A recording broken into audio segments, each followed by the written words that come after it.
এত স্থানের মধ্যে একমাত্র পশ্চিমবঙ্গে এমন স্থান যেখানে একই জেলাতে ৫টি সতীপীঠ রয়েছে। লালমাটির দেশ বীরভূমকে বলা চলে মা কালীর চরণভূমি। কঙ্কালীতলা, বক্রেশ্বর, নলাটেশ্বরী, ফুল্লরা, নন্দিকেশ্বরী এই ৫টি সতীপীঠ রয়েছে বীরভূমে। একমাত্র বীরভূমেই ৫টি সতীপীঠ রয়েছে।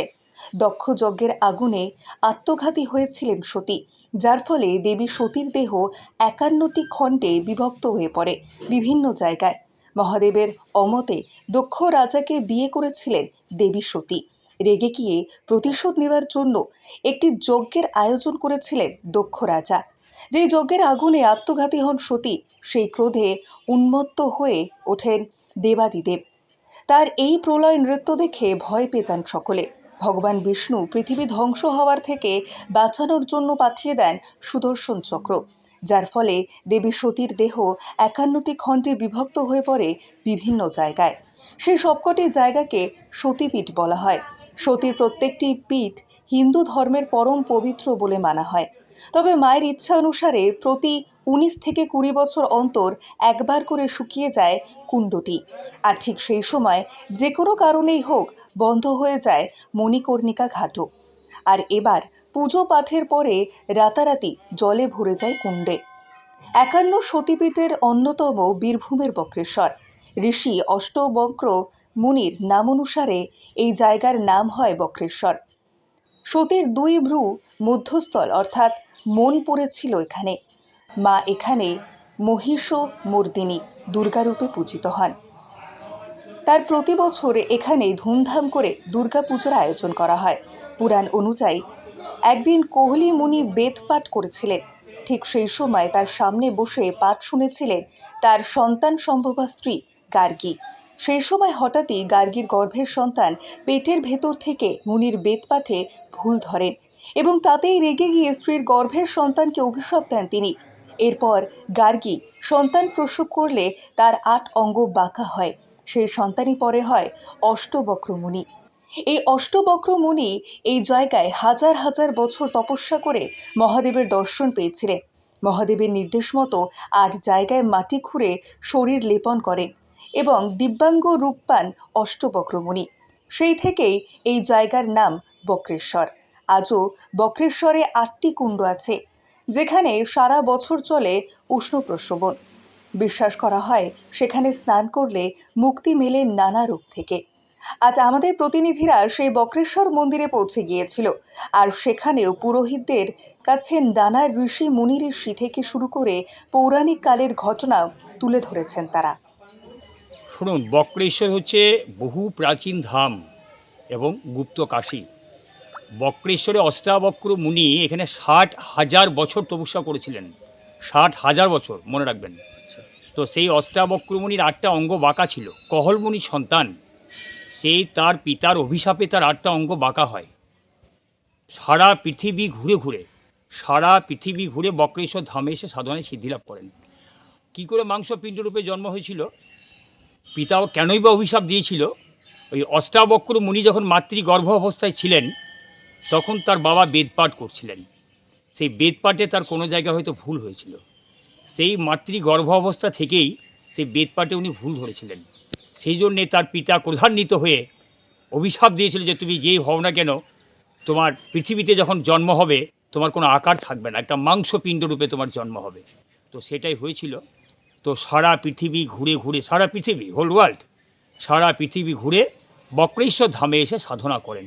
সেই সাধনায় সিদ্ধিলাভ করেন এবং সেটার সময়টা হচ্ছে ৬০,০০০ বছর। বক্রেশ্বর বাবার কাছে সাধনা করে পূর্ণ প্রাপ্তি পান। আপনার তখন থেকে তার সৃষ্টি, এই যে আপনার এই যে ৮টা গরম জলের কুণ্ড যারা রয়েছে, অগ্নিকুণ্ড, ক্ষারকুণ্ড, ব্রহ্মকুণ্ড, শ্বেতগঙ্গা, বৈতরণী গঙ্গা, সূর্যকুণ্ড, সৌভাগ্যকুণ্ড, যেই সমস্ত কুণ্ডগুলো রয়েছে, তখন উনি ওই ৮টা কুণ্ডতে স্নান করার পরে উনি ধ্যানস্থ হয়েছিলেন। ধ্যানস্থ হতে ৬০,০০০ বছর পেরিয়ে যায়। তারপর বক্রেশ্বর বাবা সন্তুষ্ট হয়ে বলেছে, ভক্ত আগে তোমার পুজো হবে, তারপরে আমার পুজো হবে। সেই জন্যই বক্রেশ্বরে ভক্তের পুজো আগে হয়, ভগবানের পুজো পরে হয়। অপর দিকে রয়েছে আপনার মহাপীঠস্থান, মায়ের 2টো ভ্রুর মাঝখানটা পড়েছে ত্রিনয়ন মনপ্পাত দেবী মহিষাসুরমর্দিনী দুর্গা মায়ের নাম। মায়ের মন্ত্র পূজিত হয়েছে। যে আমরা চোখ মুজলে যেটা সারা পৃথিবী দেখতে পাই, সেই জায়গাটা এখানে পতিত হয়েছে। তার পাশে রয়েছে আপনার এখানে দুর্গাপুজোর সময় বিশেষ পুজো হয়। সপ্তমী, অষ্টমী, নবমী, দশমী। নবমীতে প্রায় ৫-৬ হাজার লোককে মায়ের প্রসাদ খাওয়ানো হয় বিনা পয়সায়, কোনো পয়সা লাগে না। মহা সমারোহে মায়ের পুজো হয়। ফাল্গুন মাসে শিবরাত্রিতে শিবের উপলক্ষে মেলাটা হয়। ক্ষেত্রপাল বটুকনাথ ভৈরব রয়েছেন। তাছাড়া বহু প্রাচীন তীর্থ তো এখানে প্রায় আপনার প্রায় ৫০০ মতো শিব মন্দির রয়েছে। এখন অনেক ভগ্নপ্রায় হয়ে গেছে। আপনারা হয়তো দেখতে পাবেন যে ভগ্নপ্রায় হয়ে গেছে। একটা অক্ষয় বটবৃক্ষ রয়েছে, কয়েক হাজার বছরের গাছ। সেই গাছটার আপনার মূল যে কোনটা আজও আমরা বুঝতে পারিনি, এবং অনেক বৈজ্ঞানিকরাও এসেছেন, তারাও বুঝতে পারেনি যে এটা মূল কোনটা। সমস্ত আপনার ডালপালা বেরিয়ে বহু শিবের মন্দিরকে আঁকড়ে ধরে বহু শিব মন্দির ধ্বংস হয়ে গেছে, সেই শিকড় বাকড় রয়েছে। বহু মন্দিরকে এখনও পর্যন্ত ধরে রয়েছে। এই সমস্ত বিষয়গুলো রয়েছে। ভবতারিণী মন্দির রয়েছে, মানগিরি বাবা রয়েছে, কাটা হরবর্তী যে কালাপাহাড় তখনকার হিন্দুদের দেবদেবী যখন ধ্বংস করেছিল, সেই তখনকার মূর্তি, কৌষ্টিক পাথরের মূর্তি আমাদের এখানে মায়ের কাছে পূজিত হচ্ছেন। হর এবং পার্বতী দেখবেন যে আপনারা যদি দেখতে পান, দেখবেন যে ওটা আপনার ধ্বংস, হাত পা সমস্ত কাটা রয়েছে। তারপর আপনার বহু আপনার এখানে তান্ত্রিক মতে এই যে বহু সাধক এখানে এসে ধ্যান ধারণা করেন রাত্রিবেলায়। কেউ বুঝতেও পারে না, কেউ জানতেও পারে না। পঞ্চমুণ্ডী আসন রয়েছে। আমরা সকালে এসে দেখছি যে এখানে কোনো একটা কাজ হয়েছে, আমরা মন্দিরে এসে দেখতে পাই, এবং অলৌকিক তার ঘটনা আমরা বহু ক্ষেত্র আমরা দেখতে পেয়েছি যে অলৌকিক ঘটনা ঘটছে মন্দিরের মধ্যে। বহু সাধু, বহু সন্ন্যাসী এখানে খাঁকি বাবা বলে এক বিরাট সাধক ছিলেন। উনি মায়ের মূর্তিটা প্রতিষ্ঠা করেছিলেন। অপরদিকে বামাখে বা বক্রেশ্বরে এসে সাধনা করেছিলেন মুনি ঋষিরা। এখানে আপনার তৈলঙ্গ স্বামী এসেছিলেন। সমস্ত আপনার লোকনাথ বাবা এসেছিলেন বক্রেশ্বর ধামে। ওনারা এসে ধর্মপ্রচার করে গেছেন, এখানে ধ্যান ধারণা করে গেছেন। বক্রেশ্বর গুপ্ত কাশী তো, যার জন্য আপনি দেখবেন যে বক্রেশ্বরটা যে খুব একটা প্রচারের মাধ্যমে আছে, আলোয় আছে। অন্যান্য তীর্থস্থানের মতো বক্রেশ্বর এত প্রচারের মধ্যে নেই। গুপ্ত কাশী, বাবা বলছেন যে আমি গুপ্ত অবস্থাতেই থাকতে চাই। বাবার প্রতিদিন ভোগ হয়, বাবার এখানে পরমান্নের ভোগটা হয়, পায়েসের ভোগটা হয়। আর এখন আমরা লক্ষ্য করে দেখছি যে প্রায় দিন ভক্তরা এখানে ভান্ডারা দিচ্ছে। সেই ভান্ডাগুলো প্রায় দিনই হচ্ছে, এবং ভক্তরা সবাই এখানে সেবা করছে। শ্রাবণ মাসে ধরুন কোনো মাসে 4টে সোমবার পড়ে, কোনো মাসে 5টা সোমবার পড়ে। তো সোমবারের ভিড়গুলো চোখে পড়ার মতো, লক্ষ লক্ষ মানুষের ভিড় হয়। ওই যে আমরা যে তারকেশ্বরে যেমন কি ওই বাঁকি করে জল নিয়ে যাই, ঠিক বক্রেশ্বরে সেইভাবেই জল নিয়ে এসে বাবার মাথাতে জল ঢালেন। এবং সেই সময় ভান্ডারের ব্যবস্থাও থাকে, বহু দানছত্র থাকে, সবাই এসে আপনার খাওয়া দাওয়া করে, সেই ব্যবস্থাগুলো রয়েছে। তারপর আমরা প্রশাসনিক দিক দিয়ে যদি বক্রেশ্বরটা একটু নজর দেওয়া যায়, প্রশাসনিক দিক দিয়ে যদি বক্রেশ্বরে একটু নজর দেওয়া যায়, আশা করছি বক্রেশ্বর আলোকিত হবে। অনেক নেতা মন্ত্রীদেরকে আমরা বলেছি যে আপনারা একটু বক্রেশ্বর নিয়ে একটা চিন্তাভাবনা করুন, তো ওনারা আসেন, প্রতিশ্রুতি দিয়ে যান। আসলে সেভাবে কোনো কাজ আমরা পাচ্ছি না। যদি প্রশাসন যদি আরও ত্বরান্বিত হয়ে বক্রেশ্বরের দিকটা একটু লক্ষ্য করেন, আশা করি আমরা উপকৃত হব, এবং হাজার হাজার যে তীর্থযাত্রী, লক্ষ লক্ষ যে তীর্থযাত্রী তারা আসছেন, তারা উপকৃত হবেন, এবং সামগ্রিকভাবে জায়গাটা আরও সুন্দর করে গড়ে উঠবে। আপনার নাম? আমার নাম দেবনাথ মুখার্জি। আমি মন্দির সেবায়িত সমিতির একজন সদস্য, এবং বক্রেশ্বর বাবার মন্দিরের আমি সেবায়িত। ঋষি অষ্টাবক্র মুনি বক্রেশ্বর নামে খ্যাত। এই অষ্টাবক্র মুনি মাতৃ গর্ভে থেকে পিতার বেদ পাঠের গুরু ধরেছিলেন। পিতার অভিশাপে তার আতঙ্ক মাখা হয়। সেই অষ্টাবক্র মুনি এই জায়গায় তপস্যায় সাধনায় সিদ্ধি লাভ করেছিলেন এবং শিবত্ব প্রাপ্ত হয়েছিলেন। বক্রেশ্বর বাবা আছেন নিচে, উপরে আছেন অষ্টাবক্র মুনি।